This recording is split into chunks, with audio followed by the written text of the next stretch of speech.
जय हिंद प्यारे साथियों, कैसे हैं आप लोग। आशा करता हूं कि अच्छे होंगे। तो आज मैं आपके साथ चर्चा करने वाला हूं आरआरबी ग्रुप डी के 45 दिनों की स्ट्रैटेजी के बारे में। जी हां प्यारे साथियों, 45 दिनों की स्ट्रैटेजी क्या है, उसमें हमें क्या क्या करना चाहिए, किस प्रकार से आपको मॉक टेस्ट लगाना चाहिए, किस प्रकार से आपका सिलेबस कंप्लीट होगा, किस प्रकार से उसका एनालिसिस करना है, किस प्रकार से जो आपका बेहतर से बेहतर स्कोर कर सकते हैं आप मॉक टेस्ट में, कौन कौन सी बातों पे हमें ध्यान देना चाहिए, कौन कौन बिंदुओं को पढ़ना चाहिए, किस पार्ट को हमें छोड़ के चलना चाहिए, इन सभी बातों की आपके साथ चर्चा करूंगा। साथ ही आपको जानकारी दूंगा कि मॉक टेस्ट लगाने का सही तरीका क्या होता है, उसमें जो है आपका एनालिसिस करने का सही तरीका क्या होता है और उसमें स्कोर कैसे इंक्रीज करें। इन सारी बातों पे डिटेल में चर्चा करने वाले हैं। उससे पहले यदि आपने अभी तक वीडियो को लाइक नहीं किया है तो वीडियो को लाइक करके हमारे चैनल से जुड़ जाइए, यानी कि सब्सक्राइब कर दीजिए। तो यदि मैं बात करूं आरआरबी ग्रुप डी की वैकेंसीज़ के बारे में, जी हाँ प्यारे साथियों, तो आरआरबी ग्रुप डी की जो वैकेंसीज डिक्लेयर हुई हैं वो 32,438 वैकेंसी, जी हाँ प्यारे साथियों, 32,438 वैकेंसी डिक्लेयर की गई हैं। यदि मैं बात करूँ फॉर्म फिलअप की तो इसमें 1 करोड़ से भी ज़्यादा फॉर्म फिलअप किया गया है। जी हाँ प्यारे साथियों, 1 करोड़ 8 लाख फॉर्म फिलअप किए गए हैं, जो कि बहुत ही ज़्यादा है। यदि मैं बात करूँ कंपटीशन की तो लगभग 334 बच्चा, जी हाँ प्यारे साथियों, 334 कैंडिडेट एक सीट के लिए इसमें लड़ाई कर रहे हैं। एक ग्रुप डी की पोस्ट के लिए 334 पढ़े लिखे कैंडिडेट लड़ाई कर रहे हैं। पढ़े लिखे कैंडिडेट कहने का क्या अर्थ है, इसमें जो ग्रेजुएशन कर चुके होंगे उन्होंने भी फॉर्म भरा होगा, जो 12th कर चुके होंगे उन्होंने भी फॉर्म भरा होगा, जो IIT किया उन्होंने भी फॉर्म भरा होगा, जिन्होंने डिप्लोमा किया उन्होंने भी फॉर्म भरा होगा, जो 10वीं पास है उन्होंने भी भरा होगा। तो आपका कंपटीशन मान लीजिए सबसे है। जो SSC CGL की तैयारी करते हैं वो भी ग्रुप डी का फॉर्म भर देते हैं, जो आपका SSC CHSL का तैयारी करते हैं वो भी आपको ग्रुप डी का फॉर्म भर देते हैं, SSC CPO का तैयारी करते हैं वो भी ग्रुप डी का फॉर्म भर देते हैं। तो कंपटीशन आपका बहुत ही हाई लेवल का इसमें देखने को मिल रहा है। यदि मैं बात करूं आपका एग्ज़ाम डेट की तो आपका एग्ज़ाम 17 नवंबर से शुरू हो रहा है। जी हाँ प्यारे साथियों, 17 नवंबर से लास्ट दिसंबर तक चलेगा। इन्होंने अभी डेट डिक्लेयर कहीं नहीं किया लास्ट डेट, लेकिन लास्ट दिसंबर तक बताया, क्योंकि 1 करोड़ 8 लाख बच्चों का एग्ज़ाम शेड्यूल करने में इनको भी थोड़ा सोचना पड़ेगा। तो यदि मैं बात करूं इसके एग्ज़ाम में आपको क्या क्या पूछा जाता है, तो इसके एग्ज़ाम में मैथ के 25 क्वेश्चन पूछे जाते हैं। जी हाँ प्यारे साथियों, मैथ के 25 क्वेश्चन, रीजनिंग के 30 क्वेश्चन, जनरल अवेयरनेस के 20 क्वेश्चन और जनरल साइंस के 25 क्वेश्चन, यानी कि टोटल आपका जो है 100 क्वेश्चन 100 मार्क्स का पूछा जाता है, जिसके लिए आपको 90 मिनट का समय दिया जाता है। और इसमें नेगेटिव मार्किंग की यदि मैं बात करूं तो इसमें नेगेटिव मार्किंग 1/3 की नेगेटिव मार्किंग है। जी हाँ प्यारे साथियों, 1/3 की इसमें नेगेटिव मार्किंग है। तो आपको ही मतलब अटैम्प्ट करने का तरीका क्या होगा, इस पे भी आपको ध्यान देना है। ऐसा नहीं कि गए और 100 में 100 अटैम्प्ट करके चले आए, ऐसा भी आपको नहीं करना है। तो क्या तरतीब रहनी चाहिए, क्या तरीका रहनी चाहिए। सबसे पहले यदि मैं बात करूं तो आपके पास समय कितना बचा हुआ है। समय आपके पास अभी 45 दिन से ज़्यादा समय बचा हुआ है, लेकिन मैं सिर्फ 45 दिनों की स्ट्रेटेजी बताऊंगा, क्योंकि उसके बाद भी कुछ ऐसे काम होते हैं जो आपको करने हैं। तो 45 दिनों में आपको क्या क्या करना चाहिए। 45 दिनों को मैं 2 पार्ट में डिवाइड कर देता हूँ। पहला फर्स्ट 30 डेज और लास्ट का 15 दिन, यानी कि पहले का 30 दिन और आखिरी का 15 दिन, कुल 45 दिन। पहले के 30 दिनों में आपको क्या क्या करना है। सबसे पहले जो 30 दिनों में पढ़ना है, 10 घंटे डेली मिनिमम पढ़ना पड़ेगा। जी हाँ प्यारे साथियों, आपने कंपटीशन का लेवल देखा ही, 334-35 बच्चा एक सीट पे लड़ रहा है, 334-35 कैंडिडेट एक सीट पे लड़ रहा है, तो आपको मेहनत तो जोरदार करनी ही पड़ेगी। तो आपको लगभग 10 घंटा पर डे पढ़ना होगा 45 दिनों तक। मात्र 450 घंटा पढ़ना है यार, सिर्फ 450 घंटा पढ़ना है। और आपका सिलेक्शन डिसाइड, आपका जो ये पढ़ा हुआ है वो आपका सिलेक्शन डिसाइड करेगा। यदि आप पढ़ते हो तो सिलेक्शन होगा, यदि नहीं पढ़ते हो तो सिलेक्शन नहीं होगा। ठीक है, तो आपको पढ़ना कितना है, 10 घंटा तो मिनिमम पढ़ना ही है। उससे ज़्यादा आप पढ़ सकते हैं, उससे कम पढ़ोगे तो काम नहीं चलेगा।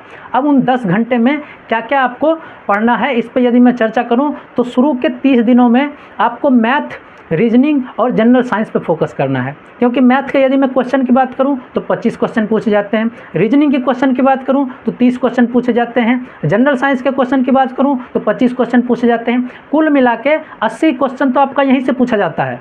तो आपको 80 नंबर पर फोकस करना है, 80 क्वेश्चन पर आपको फोकस करना है पहले 30 दिनों में। यानी कि मैथ पे फोकस करना है, रीजनिंग पे फोकस करना है और जनरल साइंस पे फोकस करना है। और करना क्या है इसमें, 3 घंटे आपको जो है 4 घंटे आपको मैथ पढ़ने हैं।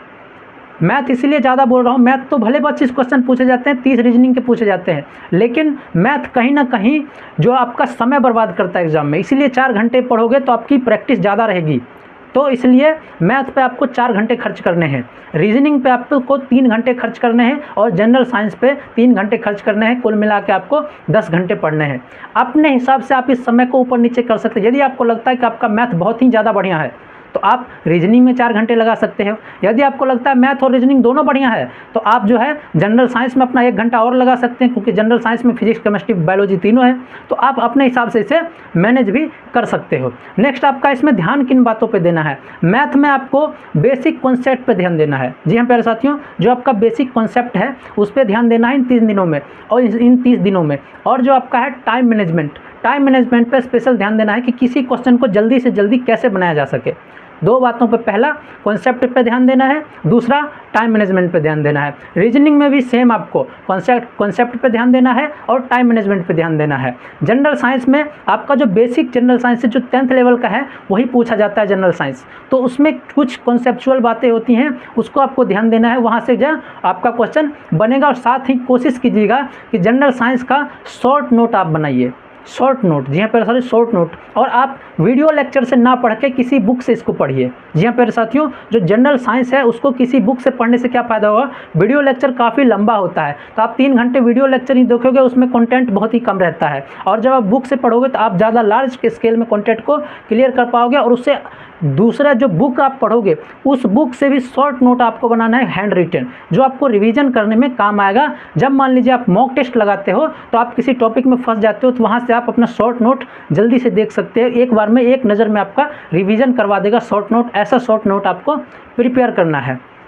ठीक है प्यारे साथियों, यहाँ तो आपका हो गया फर्स्ट 30 दिनों में। फर्स्ट 30 दिनों में ही प्रत्येक संडे को प्यारे साथियों, जो आपका प्रत्येक संडे आएगा उस संडे को आपको मॉक टेस्ट के साथ साथ प्रीवियस ईयर क्वेश्चन को देखना है। क्या मॉक टेस्ट लगाना है, मॉक टेस्ट का एनालिसिस करना है, प्रीवियस ईयर क्वेश्चन देखना है और प्रीवियस ईयर क्वेश्चन सॉल्व करना है। और उसमें से प्रीवियस ईयर क्वेश्चन में से जो आपका जीएस का क्वेश्चन पूछा गया है प्रीवियस ईयर में, उस जीएस के क्वेश्चन में से जीएस के टॉपिक सेलेक्ट करने हैं कि ये क्वेश्चन जो है वो करंट अफेयर्स का है, ये क्वेश्चन जो है ये हिस्ट्री के इस टॉपिक से है। तो ऐसा करके आपको टॉपिक सेलेक्ट करने हैं जिससे प्रीवियस ईयर में क्वेश्चन पूछे गए। जनरल अवेयरनेस का क्या करना है, आपको प्रीवियस ईयर से टॉपिक सेलेक्ट करना है प्रत्येक संडे को। यानी कि 30 दिन में तो 4 संडे तो पक्का ही पढ़ने वाले हैं, चाहे आप कैसे भी कैलकुलेट करो, 4 संडे तो पक्का ही पड़ेगा 30 दिनों में। तो 4 संडे में आपको 4 फुल मॉक टेस्ट लगाना है। फुल मॉक टेस्ट का एनालिसिस करना है, प्रीवियस ईयर क्वेश्चन देखने हैं और प्रीवियस ईयर क्वेश्चन से जनरल अवेयरनेस के जो है वो आपको टॉपिक छांटने हैं कि किस टॉपिक से प्रीवियस ईयर में क्वेश्चन पूछा गया है। तो ये था आपका फर्स्ट 30 दिनों का।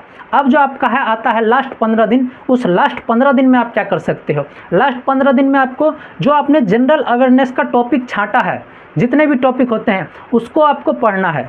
जी हाँ प्यारे साथियों, जो पूरा जनरल अवेयरनेस में तो हिस्ट्री, ज्योग्राफी, जो आपका इकोनॉमिक्स आ जाता है, पॉलिटी आ जाता है, स्टैटिक जीके आ जाता है, करंट अफेयर्स आ जाता है, ये सब कुछ आ जाता है। तो इतना पढ़ने के लिए आपके पास समय नहीं है।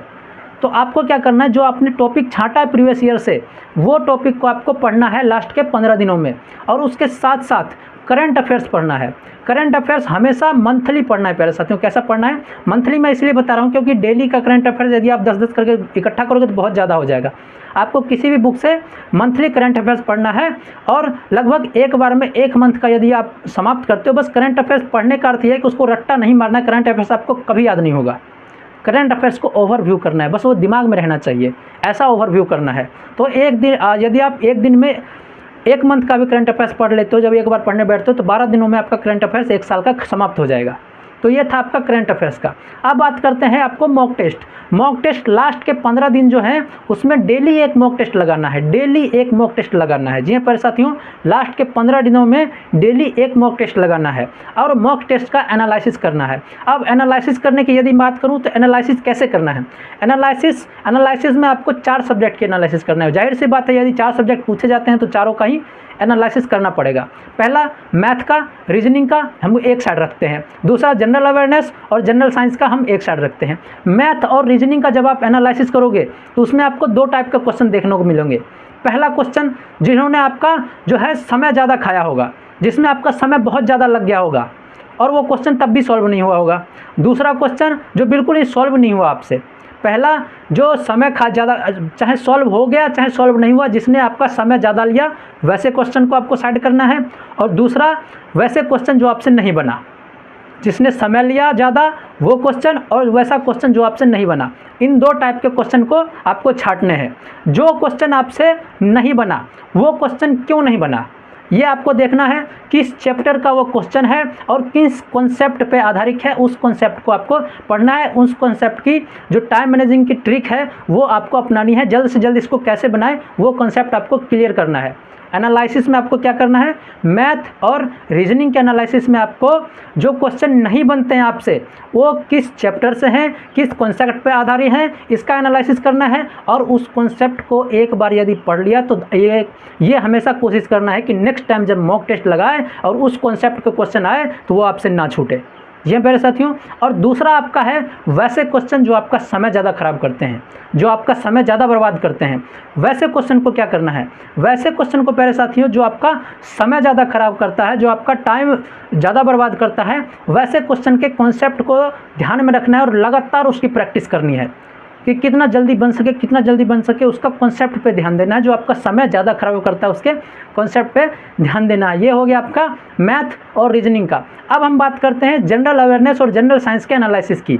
तो जनरल अवेयरनेस और जनरल साइंस का जब आप एनालिसिस करोगे तो उसमें तो सिंपल दो ही क्वेश्चन भी देखने को मिलेंगे, जो आपसे बन गया, जो आपसे नहीं बना। क्योंकि जो आपको याद रहेगा वो आप बना दोगे, जो आपको याद नहीं रहेगा वो आपको नहीं बनेगा, उसमें कोई कॉन्सेप्ट की बात तो है ही नहीं।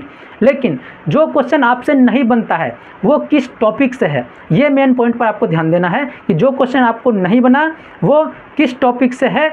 उन टॉपिक का आपको रिवीजन करना है। यदि आपने वो टॉपिक नहीं पढ़ा है तो एक बार उसको ओवरव्यू करना है और उसका स्मार्टली रिवीजन करना है। स्मार्टली रिवीजन करने का क्या मतलब होता है, जो आपने नोट्स प्रिपेयर किए होंगे उसको पलटना है और उसको एक बार ओवरव्यू कर देना है पूरे को। क्या वो क्वेश्चन आपने नोट किया था, यदि नोट नहीं किया था तो वो किस टॉपिक से, उस टॉपिक को एक बार दोबारा से पढ़ लेना है। तो ये था आपका लास्ट 15 दिन का। अब लास्ट 15 दिन, अब आप 15 नवंबर तक ये सारी कार्रवाई कर लोगे। 45 दिन का समय, 15 नवंबर तक आप ये सब कार्रवाई कर लोगे।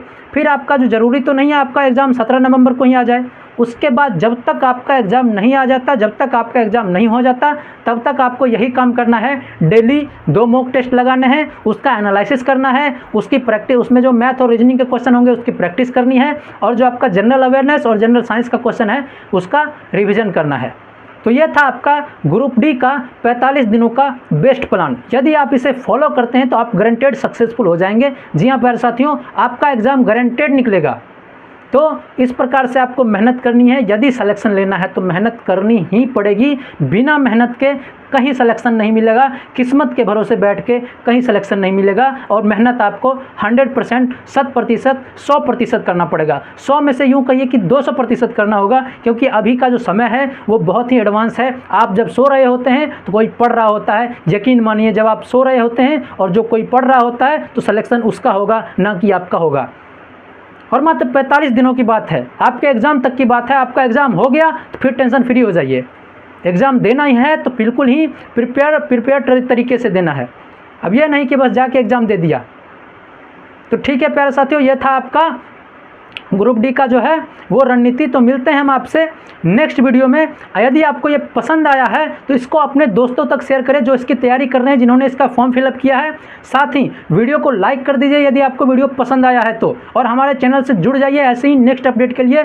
तो मिलते हैं हम आपसे नेक्स्ट वीडियो में। तब तक के लिए जय हिंद, जय भारत।